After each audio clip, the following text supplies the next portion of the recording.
أعوذ بالله من الشيطان الرجيم بسم الله الرحمن الرحيم قل أعوذ برب الفلق۔ آپ اپنے استعاذہ یعنی اللہ سے پناہ مانگنے کے لیے اور دوسروں کو بھی استعاذہ سکھلانے کے لیے، جس کا حاصل اللہ پر توکل اور مکمل بھروسہ کی تعلیم ہے، یوں کہے کہ میں صبح کے مالک کی پناہ لیتا ہوں،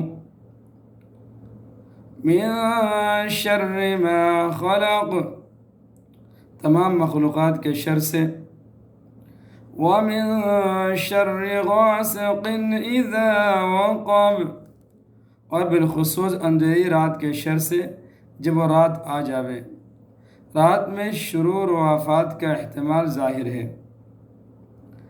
وَمِن شَرِّ النَّفَّاثَاتِ فِي الْعُقَدِ، اور بالخصوص گنڈے کے گرہوں پر پڑھ پڑھ کر پھونکنے والیوں کے شر سے اور حسد کرنے والے کے شر سے جب وہ حسد کرے۔ وَمِن شَرِّ حَاسِدٍ إِذَا حَسَدَ، اور حسد کرنے والے کے شر سے جب وہ حسد کرنے لگے۔ اول تمام مخلوقات کے شر سے پناہ لینے کا ذکر کرنے کے بعد خاص چیزوں کا ذکر شاید بمناسبت مقام یہ ہو کہ اکثر سحر کی ترتیب و ترکیب رات کو ہوتی ہے، کما فی الخازن، تاکہ کسی کو اطلاع نہ ہو، اطمینان سے اس کی تکمیل کر سکے۔ اور گنڈا پر دم کرنے والی جانوں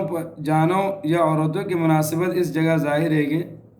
کیونکہ نبی حضرت صلی اللہ علیہ وسلم پر سحر اسی طرح ہوا تھا،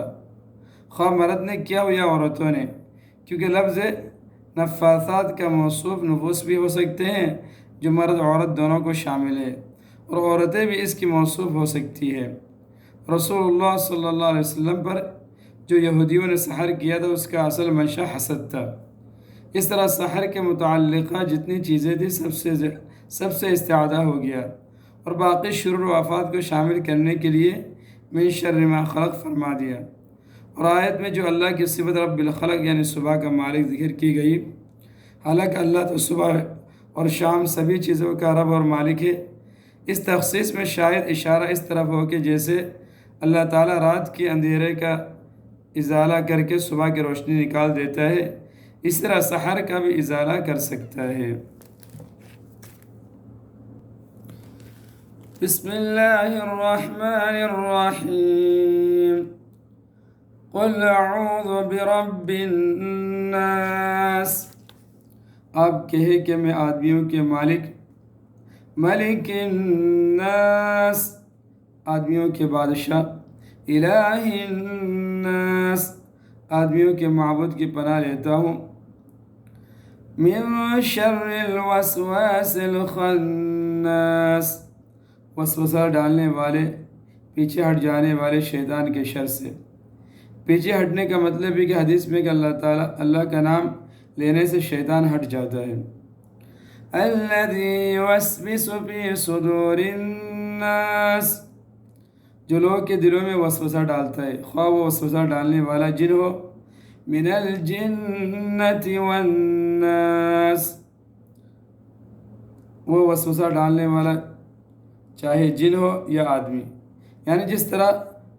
جس طرح میں شیاطین الجن سے پناہ مانگتا ہوں، اس طرح شیاطین الانس سے بھی پناہ مانگتا ہوں، جیسے قرآن کریم میں دوسری جگہ جنات اور انسان دونوں میں شیاطین ہونے کا ذکر ہے۔ وَكَذَلِكَ جَعَلْنَا لِكُلِّ نَبِيٍّ عَدُوًّا شَيَاطِينَ الْإِنسِ وَالْجِنِّ۔